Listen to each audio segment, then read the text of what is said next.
Agric Minister? Yeah, it's a serious matter.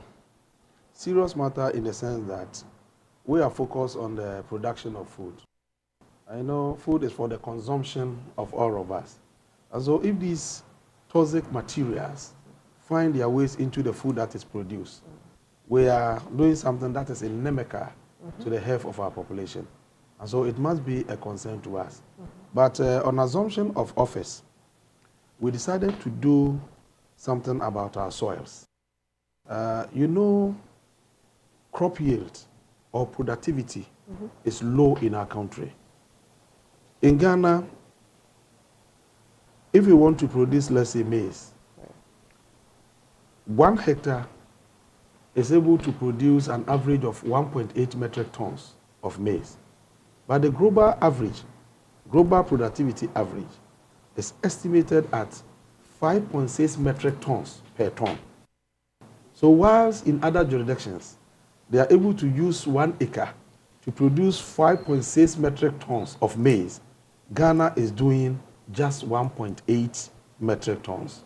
That is an indication that we have not been able to effectively manage the soils to be able to maximize our output. So on assumption of office, we sat with the technical people to see what we can do to arrest this situation. And I must say that I'm grateful to the Food and Agricultural Organization for supporting Ghana to procure a modern soil testing equipment and also supporting us to rehabilitate the Kumasi Soil Laboratory. Now we are in the position to test our soils across our districts. I see. So what will this machine be testing? The machine will be testing the soils. The soil scientists will go to the various districts, take sample of the soils for testing to enable us know the conditions of the soil, the nutrients that are available, which ones are lacking, and then we put in place mechanisms to treat that. Right. If you don't treat the soil that way, there's no way you can get the best out of the soil. Okay. And so all these things coming on board, it means that we have to intensify our efforts at testing the soil to understand the nutrients of the soil.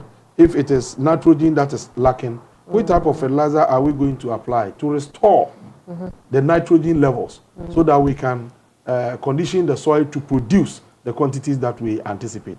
Right. So when the technical people go to the field and they are able to test the soil and they generate what is called a soil map for us to see, that will inform our decisions going forward. And all these issues about the toxic nature of the soil, the pollution and other things will come to. But will it also detect the presence of heavy metals? Yes, very, very important. Okay. It is part of it. Okay.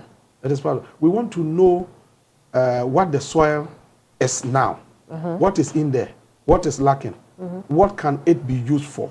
Right. You understand? So that we can avoid the blanket application of fertilizers. Every year, the ministry will just go to the market, buy NPK, fertilizer that is made up of nitrogen, phosphorus, potassium, and then distribute across the country.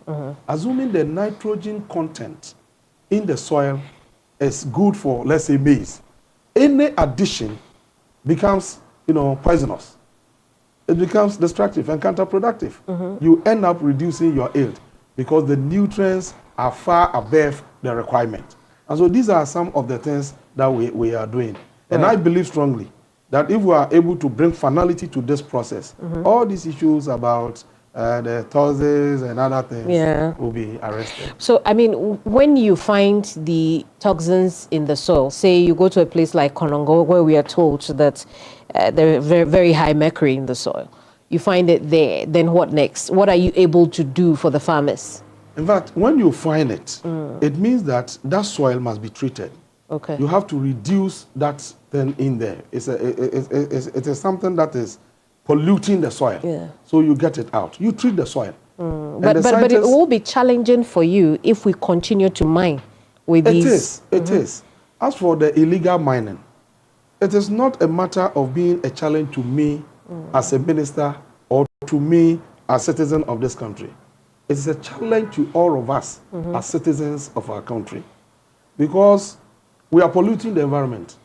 We are destroying the land. we are destroying our water bodies. So what future are we bequeathing to the upcoming generation? Yes, we are blessed with the gold, but we have to use proper means to harvest so that we don't destroy the entire environment. It's a serious matter. Look, yesterday, some people came to me to discuss this matter, and I was playing with them. Every day we hear about the youth attacking those of us who are grown. Oh, what legacy are you leaving behind? What legacy are you leaving behind? We want to leave an environment that will facilitate their existence, make them happy, and create that conducive atmosphere for them to realize their potentials. That is what we want to leave behind. So they shouldn't be used as a conduit to destroy the very environment that we want to protect for them. Now look at those in the rural communities. They drink from the same source. So what is happening?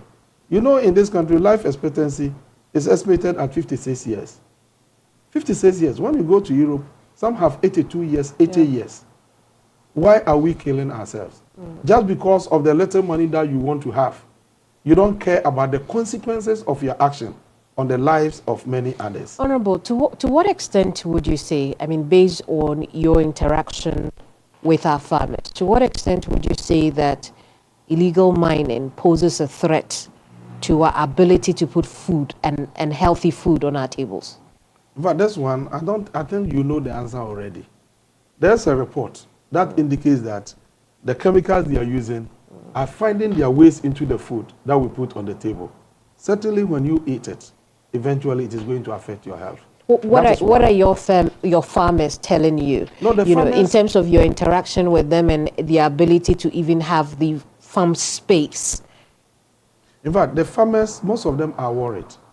Their worry is that they don't even get the space to farm. And it's so serious that they don't even know what to do. So they expect us to come in immediately to push these people off, protect the land for them.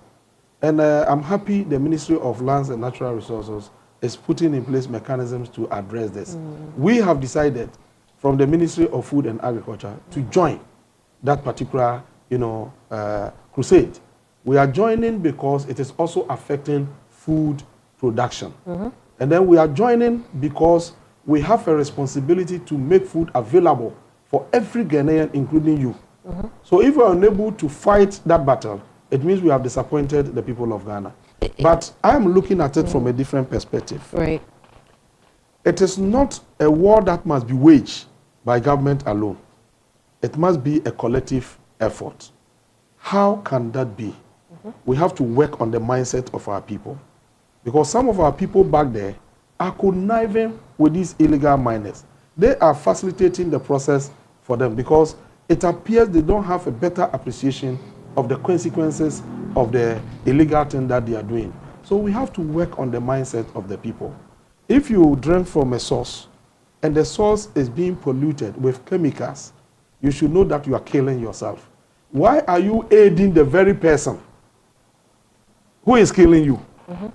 So we have a responsibility just to get our populace educated, get them to understand some of these things so that all of them will be on board in the fight. I've always argued that even though government is put in place, the government is for the people. And government is put in place to set the agenda, to mobilize people behind the agenda, and to make it happen at all costs. So it doesn't mean that once you have a government in place, you are not part of it. You are still an important part of the process, and you must be willing to play your role to ensure that the government becomes a success. I mean, if it is as dire as we have just, enumerated, is that not the reason, why your government should immediately declare a state of emergency in these areas, these hotspots? In fact, personally speaking, from my personal point of view, when you declare a state of emergency, you announce that I have declared a state of emergency. What next? Will that solve the problem immediately? What do you think? That is just a statement. It must be followed with an action, a clear action, a clear, powerful way directed at arresting the situation. And that is what we are doing. So the last time the president engaged the media, he was very articulate, very frank on this matter, that efforts are underway. We have not exhausted our efforts, our opportunities to deal with the challenge.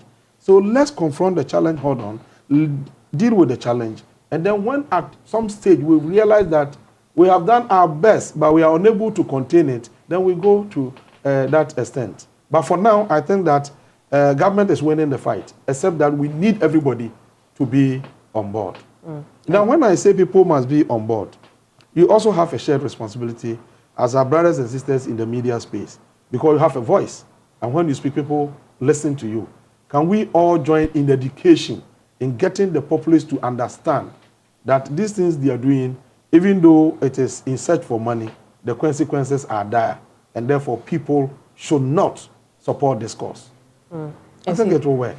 Well, I think that the media is also doing its part. And so we've been telling the stories. If the media is working with us, then it means that we are not winning together. It is not us. I mean those in government. It is a collective responsibility. But I am of the firm conviction that if all of us are on board, we'll win this game. We'll win it. I see.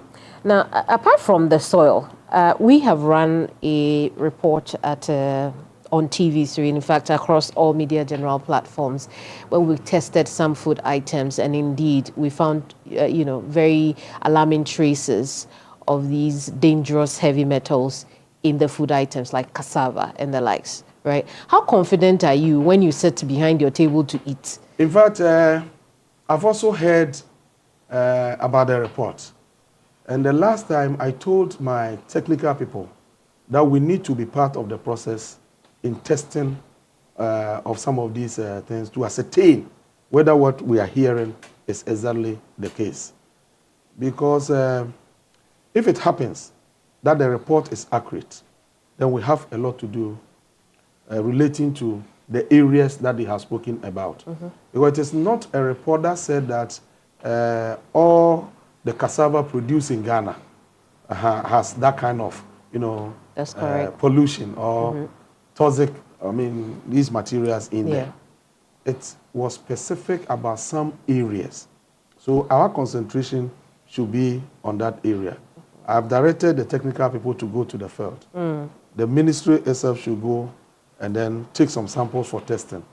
Then we can officially speak to that. On a scale of 1 to 10, how confident are you when you get your food and you are eating, whether or not you are downing down some arsenic or this is clear food? How do you feel about the food you eat? Actually, it's a very difficult question to answer. Answer because I do not believe that what I'm hearing is the case. And even if it is the case, it is limited to a specific area. It is not found anywhere in the country or all over the country. And so I would say that let's wait. The ministry is taking some actions. We'll go to the field, we'll take samples, we'll do the tests, ascertain the situation for ourselves, and then we can come out with a report as to how it should be handled. But the immediate measures we are putting in place is to ward off the illegal miners.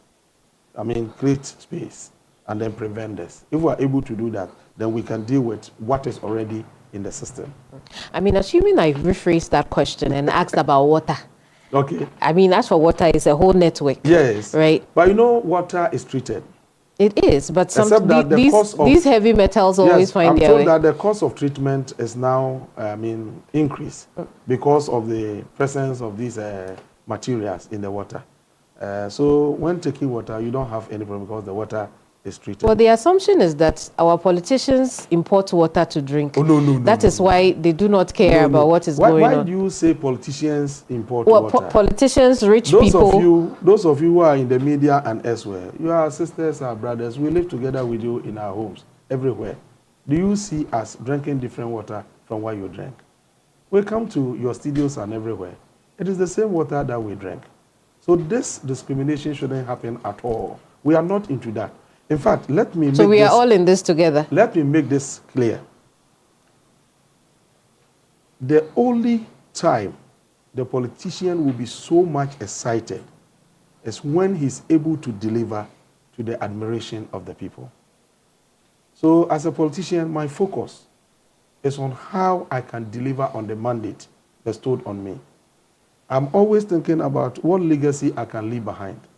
I'm occupying a position which has been occupied by several people before. And no matter what happens, I cannot be here forever. I started as a young boy. I'm now aging. Until the last campaign, I thought I was still part of the youth. But the campaigners started, we want youth. You ask, hey, what is happening? Am I not part of it? So we are aging. And very soon, some of us will leave. So what legacies are we leaving behind? These are some of the things that we are thinking about.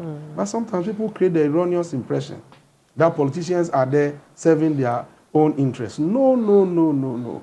We are in here to make an impact, to serve the interests of our people, to leave a legacy that can linger even after our expiration. Honorable, why is food so expensive in Ghana? Now food is not expensive. It used to be. It's not expensive anymore? No, it's not expensive now. It used to be expensive. Because I remember somewhere in January 2023, food inflation skyrocketed to 61%. 61%. Now, when food prices are going up, it means that the number of people in the poverty zone is increasing, because there is a positive relationship between food prices and then the number of people in poverty. I hope you understand it. Now, assuming at the end of the month, you are paid your salary, the first thing you have to do is how to feed yourself and your family. So when food prices are going up, it can take the whole of your salary to feed your family. Right. So after feeding, you don't have anything. So you have joined the poor people. Now, when we assumed office in January 2025, food inflation had declined to, I think, 23.8%. And now it is less than... It's about 14, 15%. 14.8%, the last report from the Statistical Service. Correct. We think that even the 14.8% is still higher. We want to bring it down. It's still high, we want to bring it down. Because in July 2014, Ghana recorded the lowest food inflation of 5%. So we are targeting that 5%. Now, how do you do it? First, Ghana is unable to produce enough food to feed our people. So we have been importing a lot of food to supplement local production. You know, we import a lot of tomatoes from Burkina Faso. Right. We also import onion from Niger. And even pepper from India and elsewhere. We have the land. We are blessed with arable land that is estimated around 13.6 million. So what's the missing link? If we have the land... 13.6 million hectares. We have the land. As we speak, only 7 million hectares are under cultivation. 6.6 million have not been cultivated yet. We have youthful population. When it comes to market, after it's located here, and when you look at the African population of around 1.5 billion, it's a huge market. And so we cannot understand why Ghana shouldn't be able to produce enough food to feed our people. That is why His Excellency President Mahama tasked us to put in place mechanisms to drive Ghana towards food sufficiency. And I can tell you that where we are now, we are heading towards the goal. Within the past months, we have implemented a lot of policies. Now you hear in the news that our farmers are crying. They have produced so much, they are not getting market. Are you not hearing it? Indeed, indeed. Some are even complaining that prices are collapsing so low that they are unable to recoup their investment that they made in the farming activity. It is an indication that the investment we made in the production of food is yielding the results. I'm surprised that you are still talking about the old situation. So let me put it into context, because when you look at the inflation figures, the food group still constitutes a very large, because the national average is about 11, but food inflation alone is 14 to 15%, right? So we are looking at a multi-sectorial approach to dealing with the food inflation situation. One, if you produce in abundance, certainly it will force prices downwards. If you produce in excess of our demand, price will come down, but the farmer will suffer. So we have resourced the National Food Buffer Stock. We have given them initial amount of 100 million Ghana cedis. They will step into the market from next week and buy the excess maize and then the excess rice. So we have excess maize and excess rice now, in the system now. That's why they are crying. The farmers are crying now. I thought they were crying for vegetables. No, not vegetables. You know, the vegetables farmers were from Agogo. Their problem was that they have produced the tomato and they were not getting the market. But on assumption of office, we crafted a strategy to deal with tomato production. What we did first was to engage with the technical people and the buyers. We wanted to know the taste, the type of tomato they want from us, and which they are not getting. Hence, they are going to Burkina Faso for importation. So we concluded on the variety, and we have made that variety available. So from the Ministry of Food and Agriculture, we procured the seeds, and we're distributing to the tomato producers in their various enclaves. We have asked them to be in clusters, and then we give them the seed, and then we introduce a buyer to them. So in the Agogo case, the MP came to me. When he came, we were thinking about seed and fertilizer. And the MP said they had planted already. So what they need was the fertilizer. And I made the fertilizer available to them free of charge because we wanted them to increase production. So when they harvested, our buyers had problem with the variety they had produced. Okay. And that was why they were crying for buyers. Immediately the president intervened, and then some arrangements were made for the tomato to be procured and distributed to secondary schools. Now they are starting planting again. So I'm going there Tuesday or Wednesday to give them the seed that we want with the buyers, so that when they produce that, it will be bought immediately. So I recall, let me share. Have you this harvested already? The seeds that you give the farmers, have we had any harvest yet? We are starting. We are starting the harvest. You know, we have two farming seasons in Ghana. We have the southern sector that start farming in March. And we have the northern sector, they start around May, June. So what we are harvesting now, we are harvesting from the southern sector. The northern sector is yet to harvest. And you know, under the Feed Ghana program, we did a campaign. The Feed Ghana is not just about government interventions. The first leg of the Feed Ghana program is to campaign for mass participation in the program. So we embarked on a campaign that said that, look, every Ghanaian household must have a backyard garden. I think you have one.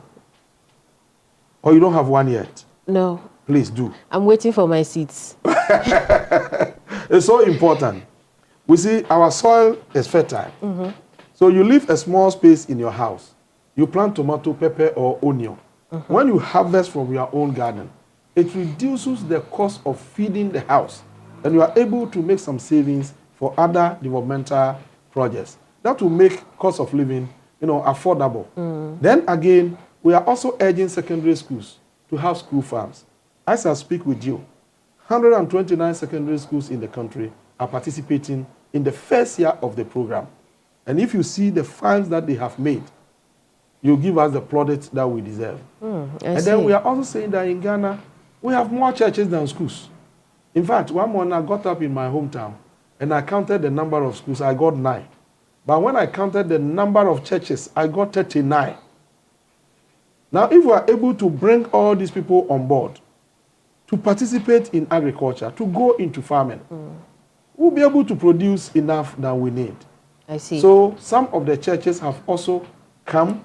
They are with us. They are participating. Some have issued instructions to their branches across the country, urging them to go into agriculture. Then we are also saying that state institutions must also go into agriculture. We have the military scaling up their farming activities.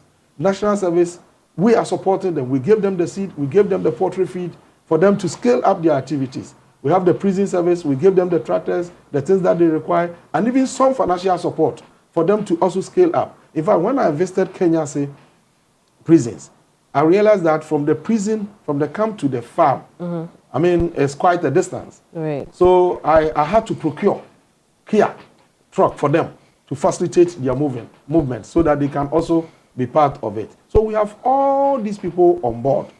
If government does not do anything at all with these interventions, you can agree with me that we should be able to produce enough food to feed our people. So that is just the campaign. Let's interrogate those interventions further when we come back from this break. Okay. You're watching Hot Issues. My guest is Eric Opoku, who is a great minister. We'll be right back.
I said, Honorable Minister, I have produced tomatoes.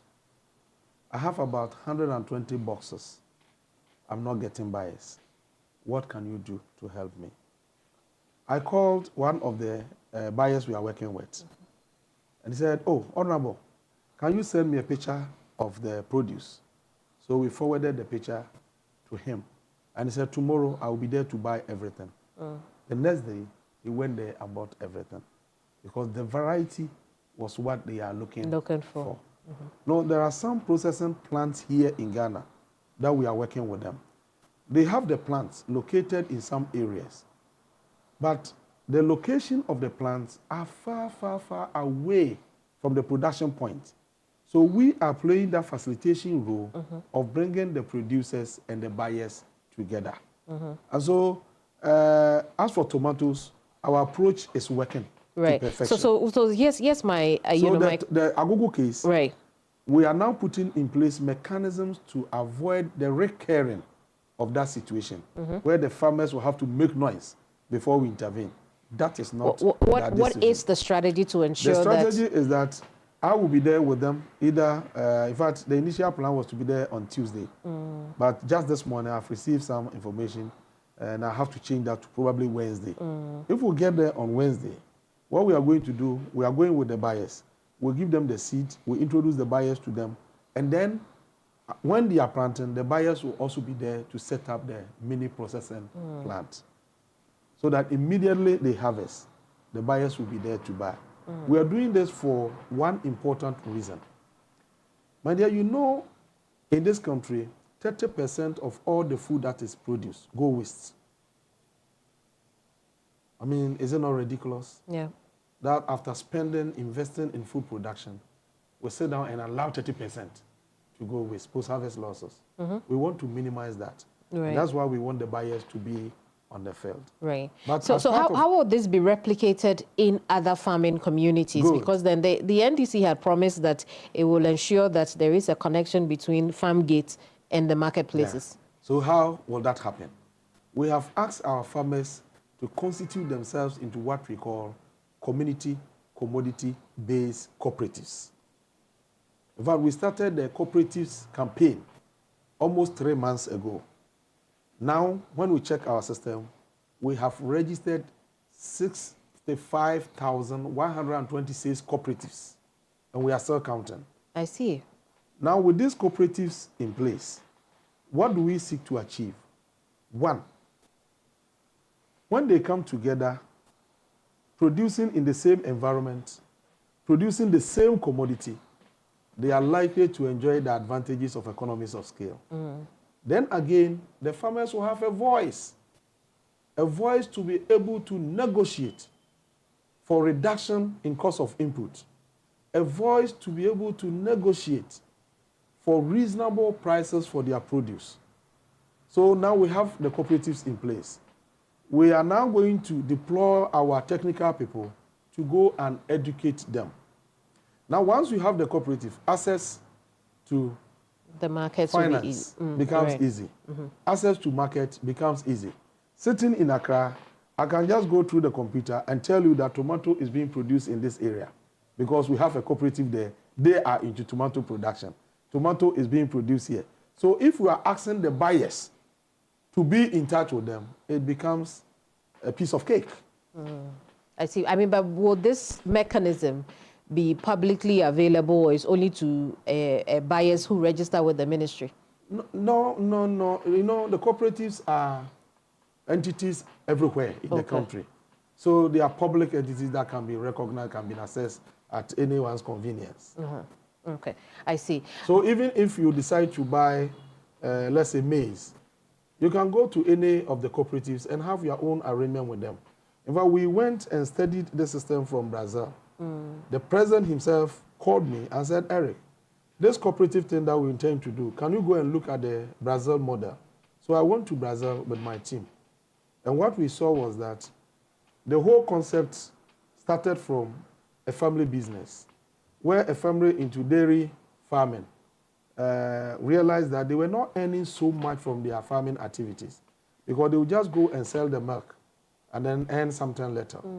Then they said, can we put ourselves into a cooperative and then look for loan to set up a processing plant so that we can sell our raw milk to the processing plant, and then they will add value, and then we can also make additional incomes. Right. So they went to the bank. The bank said, look, we can do it for you, but on one condition. If you can go to the Ministry of Agriculture for guarantee. They went to the minister. The minister said, yes, I will guarantee, but on one condition, that the money should not be given to you, but it should be used to set up the processing plant for you. And it was agreed. Now they set the processing plant, they establish it for them, they produce the milk, they sell to the plant. The plant is able to use the milk to produce 14, products. Cheese, different butter, products. a whole lot of them, and export. At some point, they decided that, look, let's check whether we have made some profit. You know how much they checked? They got, every member of the cooperative got $120,000 to expand their farming activities. I see. So, I see. So on the subject of vegetables then, I see. So on the subject of vegetables then, can we then say, or do you even know whether or not it is having an impact on our imports from places like Burkina Faso? Yes, it will have, because now Burkina Faso is putting in place mechanisms to stop exportation of tomato to Ghana, because they are also thinking about value addition. Right. So they are setting up processing plant to process their own tomato. But what we are doing now currently, we have a lot of sites, I think about 49 or more sites, where we have put the vegetable producers together and we are resourcing them to produce. And another critical area we are focused on, which is the foundation for agricultural revolution, has to do with irrigation. We'll talk about irrigation. No, it's on the list to talk about. When it comes to vegetable production, irrigation is critical. Absolutely, and we'll talk about irrigation. But I just want us to, clarify some things you have mentioned before. When we look at the subgroups for food inflation, we see that vegetables are doing well. So we are seeing it in reducing, trend, right? But we don't see the same thing when it comes to our grains. What is happening with our grains? Are we still importing rice, as much as we used to? As for rice importation, yes, we are importing rice. But from what we have picked from the field this year, our rice production will increase significantly this year. Because first, the weather has been favorable, and then we, from the ministry, distributed some seed to the farmers in some targeted areas. And from what we have observed, our rice production will increase significantly. But we cannot close the gap within 1 year because the gap is very huge. You know, consumption is estimated above 1 million, 1.5 million tons. That is consumption. And production is around 600 million. Yeah. So you can imagine. You cannot use 1 year to close the gap. But there's something that all of us must do. Because once we are thinking about feeding Ghana, we expect the people of Ghana to reciprocate our gesture by also eat Ghana. I hope I'm making sense. We are thinking about feeding Ghana, and that is why we are investing to increase production of food. The Ghanaian people, in whose interest we are doing all these things, must also reciprocate our efforts by also eating Ghana. But how many tons of rice will we be producing at harvest? In fact, I cannot give you the figure as you speak, but I can confidently and conveniently indicate that we are going to experience bumper harvest this year. Right. Because already, from even the southern sector, what we are seeing, we haven't seen that before. Okay. And we are receiving... So we have a glut of grains as well. Yes, in the southern sector. That is why the maize farmers are crying. In fact, what has delayed the intervention of the National Food Buffer Stock is what we call the price determination.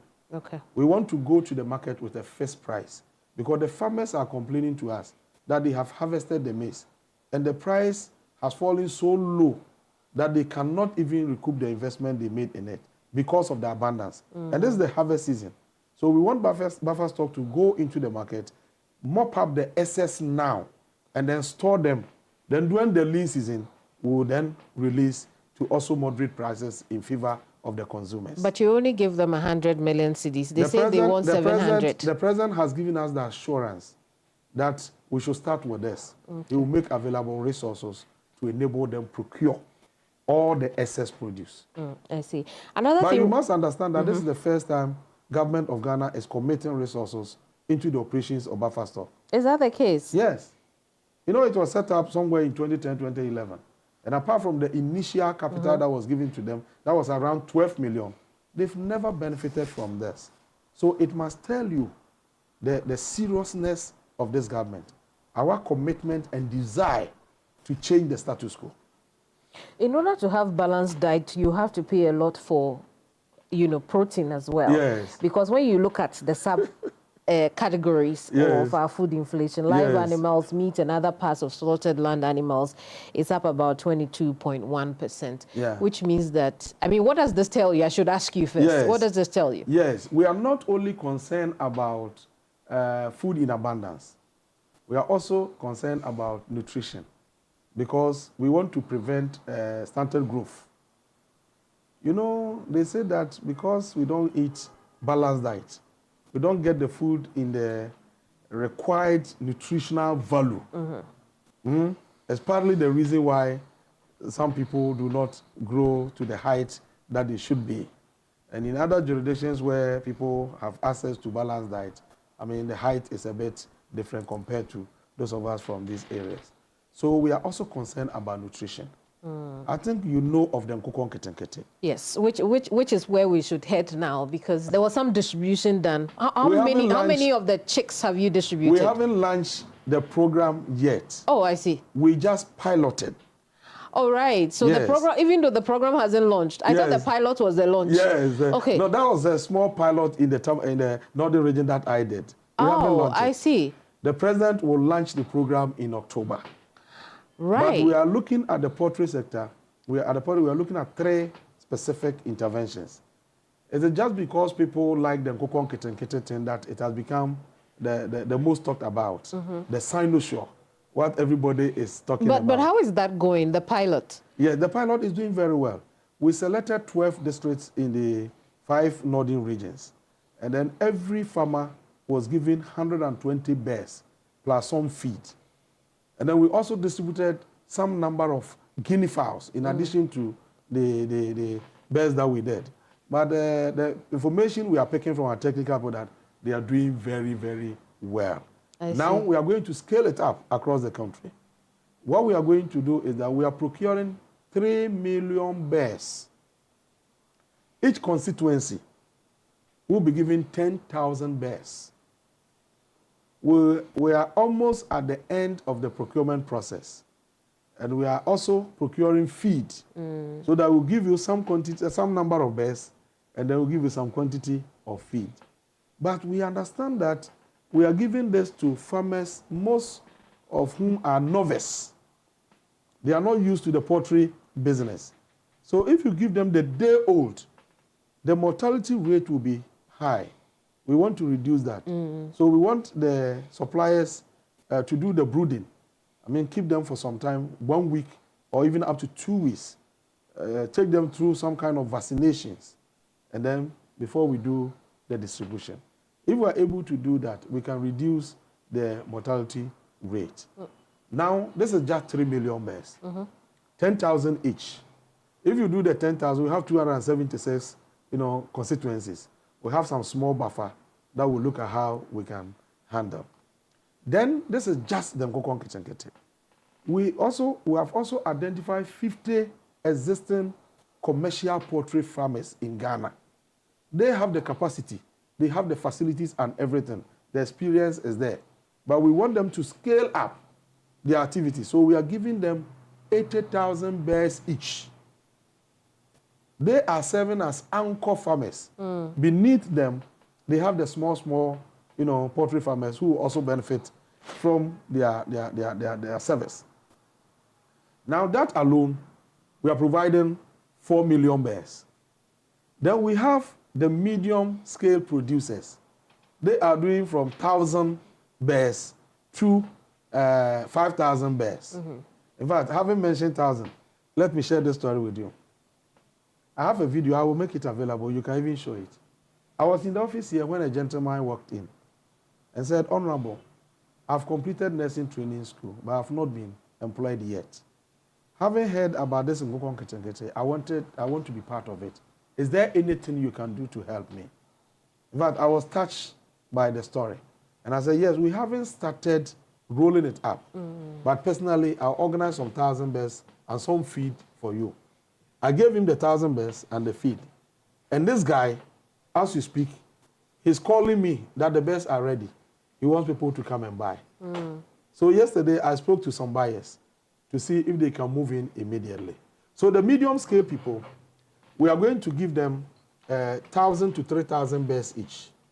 And our team inspected their facilities and saw that some of the facilities require some kind of maintenance. So we have also decided to give them 50,000 each. I see. Yes, to fix. And all of these bears for free? No, as for the commercial ones, they will pay back. They will pay back. Okay. The medium scale, they will pay back. It is the backyard, the household one, the one that you are using to stimulate interest of all Ghanaians. That one will go for free. The one that will distribute to the constituencies. I see. That one will be for free. But we are also deploying the veterinary officers to the various districts so that they will be with the people to assist them in the poultry business. So if you hear about Nkokon Kitchen, this is what we want to put as much as 10,000 bears in the market. Right. If we are able to do that, we'll close the gap immediately. You think so? Because as of now, we are told that 80% of our poultry needs in fact, it come from the U.S. It will even be more than 80%. Okay. Not the U.S. alone. Right. In 2022, our total poultry consumption was estimated at 324,000 tons. Out of this, only 15,000 was produced in Ghana. Even as we speak, our consumption is estimated around 400,000 tons. Our production is around 57,000. So if we are able to put into the market 10,000 bears, it will make a difference. I see. So how much will this cost us in total to set it up? The investment is huge in this.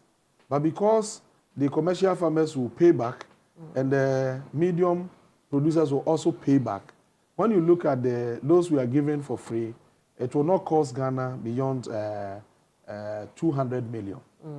The feed and everything.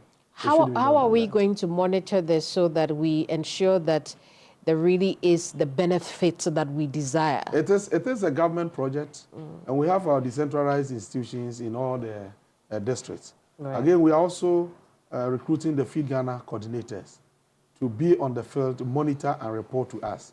Our district directors are there.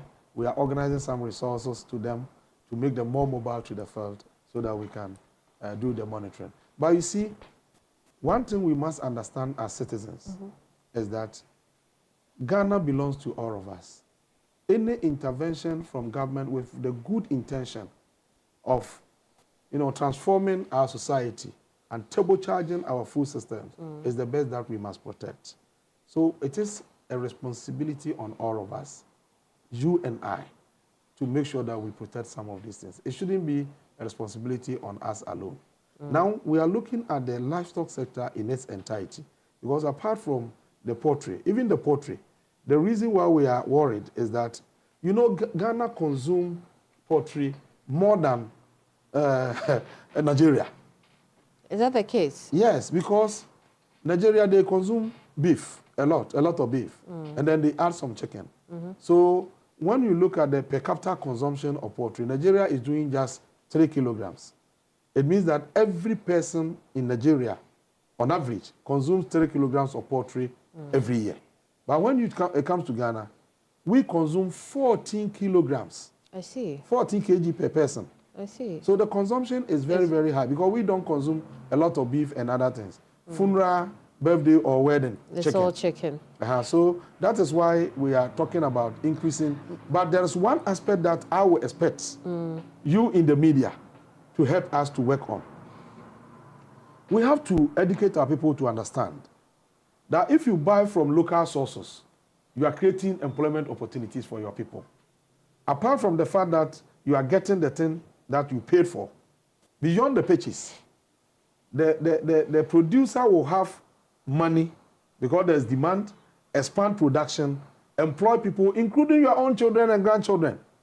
So if you go to the market and you see imported chicken, and you think that it is cheaper, so you buy from that source, that expenditure will go to create jobs in that country at the peril of your own children. This is the mindset that our people must have. Indeed. And it is our collective responsibility to educate the good people of Ghana to do that. But since you brought in the subject of livestock, when are we going to stop or maybe even reduce the importation of yumade? Of meat and those kind of things, yes. Offals and all that. Yes, it is very important thing. It is a very, very important question you have posed. In fact, we can stop when we are able to increase production and also educate our people to understand that when you buy from local sources, you are contributing to job creation and then economic growth. But I mean, if there is production, yes, to meet the demand, then we will be able to stop and consume what is over here. This is what we are doing. We are restocking the breeding centers. As part of the budget for this year, we made available some resources to restock the breeding centers from where we can supply to the farmers the kind of animals that we need to rear in our country. Then apart from that, we are also conducting animal census. We want to have data on all the animals that we have in our country. Know their locations, the owners and everything. And based on that, we can then determine what kind of resources we can make available to them. Then we are putting in place mechanisms to prevent the recurring of an experience, an unfortunate experience that we had as a nation, when there was the outbreak of the bird flu that devastated poultry farms, destroyed investments, and rendered our farmers hopeless. I mean, it plunged them into penury. They lost every investment, and they had to mount pressure on government for compensation. Yesterday, we launched what we call Event Mobile Application Plus. It is a system that we are using on our farms to detect diseases at the early stages. And as soon as it is detected, Through the system, you can send it to our laboratories. Through the Food and Agricultural Organization, we have rehabilitated and equipped our laboratories. In fact, they supported this whole idea. So we launched it yesterday. We will give the mobile apps to the mobile facilities to the farmers in their various farms. As soon as they see the disease, they capture everything and then they will send it to the center. We'll do the diagnosis, propose solutions, and then deal with it before it can escalate. But it hasn't started yet. No, we launched it yesterday. Okay. And our officers will soon be to the field. We are now under another program, procuring vehicles, motorbikes, in sufficient quantities for the veterinary officers to be mobile so that they can go And the around. Coverage is across the country? Across the country. Okay. Across the country. You see that we are doing smart agriculture. Well. Smart agriculture is where agricultural decisions are informed by data and technology. Are we not on course, my dear? It would seem so. Honorable, is Ghana food secure? Yes.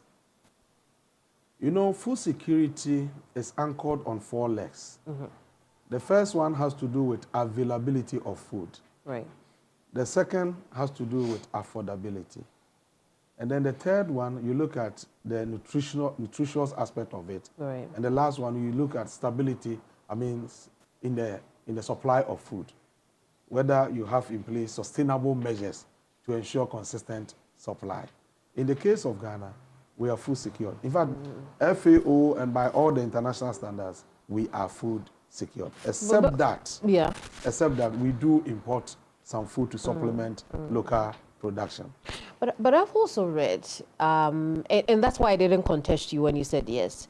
There are some studies that have said it's a maybe for Ghana, that Ghana is in between. So to a certain extent it's a yes, but to another extent it's a no.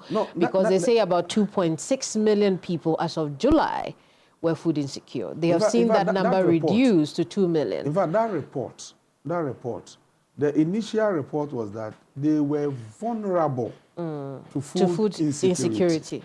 They were vulnerable to food insecurity. And you know, that happened because of the last year's experience. The drought, you mean? The drought. Okay. The dry spell affected the production of cereals, especially in the northern enclave. Certainly, under such situations, your food security system or position will be affected. But looking at what we have put in place and the favorable environment that we have had this year, we can confidently say that Ghana is food secure. And so that 2 million number will no longer be at risk of... They will not be at risk. Okay. Because that's why buffer stock is procuring now. When our attention is drawn to the fact that some people in Ghana are at risk, we'll make food available to them. I see. We'll make it available. Really? Yes. Very well. But now I don't think that Ghanaians, everybody is participating. Our technical people in the north sent us a report that said that the number of people in agriculture has increased significantly this year. Oh, okay. Indicating that the campaign has been successful. I see. Now, while you are at the north, let's stay there a little bit, because the drought you mentioned was very severe in that part of the country. We know that in recent times you have, intervened in trying to help the farmers irrigate further their farmlands. One of the things that happened is we know that some water pumps that were seized were redistributed. Talk to us about how that is going. Actually, the anchor of all the systems we are putting in place for Ghana to attain that food security status is irrigation. Rain-fed agriculture does not guarantee food security because you depend on the mercies of the weather. If the weather is unfavorable, you are doomed. It is only when the weather is favorable that you can talk about some achievement. So we want to transition Ghana, move Ghana from rain-fed agriculture to irrigation agriculture. And the president has asked us to make sure that it happens. So the first thing we did, was to take inventory of all the existing irrigation infrastructure. Ghana is blessed with irrigable land estimated at 1.9 million hectares. And as we speak, only 229 hectares are under irrigation. Right. And then when we did the inventory, we saw that some of the irrigation infrastructure have been there for a long time, from Nkrumah's time, a champion's time, and they haven't seen any renovation. Some of them are currently operating at 5% below their capacity, as low as 5%. So we want to rehabilitate the existing ones and then also add new ones so that our farmers can be in production all year round. We went to Ashamai. We have given the Ashamai irrigation facility on contract. The contractor is likely to complete the work by close of this year. This facility was established somewhere in the 1960s. I see. So how many of these irrigation plants are you revamping or constructing from scratch? Yes, there are many. We want to do 100,000 hectares within the 4 years. Across the country? Yes. How many have you done this year? This year, we are rehabilitating Ashamai. We are doing Aveime. And then we are also looking at Weta. Very soon we'll go to Weta. We go to Via. Yesterday, I was told about Shama. We are preparing to go there. There is an ongoing irrigation project that we inherited at a Suchare, a project that will serve farmers in Greater Accra and Eastern region. We have some projects in the Afram Plains Enclave. The French Embassy is giving us support. French and the AFD, they are giving us support to I think it's about 47 million euros. And we are sending the entire amount to the Northern Enclave for irrigation because they don't have enough rainfall when it comes to agriculture. Let's wind down with politics. Yeah.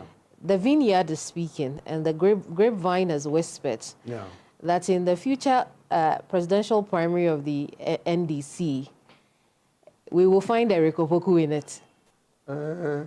Personally, I haven't said that anywhere. But as a player in the political space, I know people watching me from near and afar are entitled to making their opinions and their comments about me. I'm now focused on delivering on the mandate bestowed on me by His Excellency, the President. My major preoccupation now is to work on the transformation of the agricultural sector. Because if I'm able to deliver that, I mean, it will be a monumental achievement for me. Do you think? As for future decisions, these are personal decisions. When we get to the river, you cross it. You cross it. But do you think you're presidential material? Salt never admires itself. You are the people watching me. I've been in the space for so many years. I've made a lot of contributions and a lot of impact. I can say I am, but it is not for me to decide. It is for the people of Ghana to decide. And so I am not concerned about getting this position or that. I'm always concerned about what I can do with what I have now. But let me indicate that living without ambition is like you're dead. I hope you agree with me. Assuming one day you are made the manager of TV3, would you say you don't like it? Especially with the zeal, the vim and vigor showing on your face to significantly change things and then make an impact there. Would you say no? You cannot say that. Right. And that's why I'm saying that for now, my concentration, my focus, everything I do is about how to make a significant impact, leave indelible footprints, so that even if I'm expired, society can have something to remember Eric Opoku of. Honorable, thank you so much for sitting with us. It's a pleasure speaking to you. It's a pleasure. Likewise. My guest in this edition of Hot Issues is Eric Opoku. He's the Member of Parliament for Esunafo South. He's also the Agric Minister of this country. We've been talking about all things agric, your food safety and security as well. If you missed this episode, there's a playback on YouTube and all our social media handles, including aspects of it that you didn't see in this live telecast of the program. I'm Kemini Amanor. I'll see you same time next week. Bye-bye.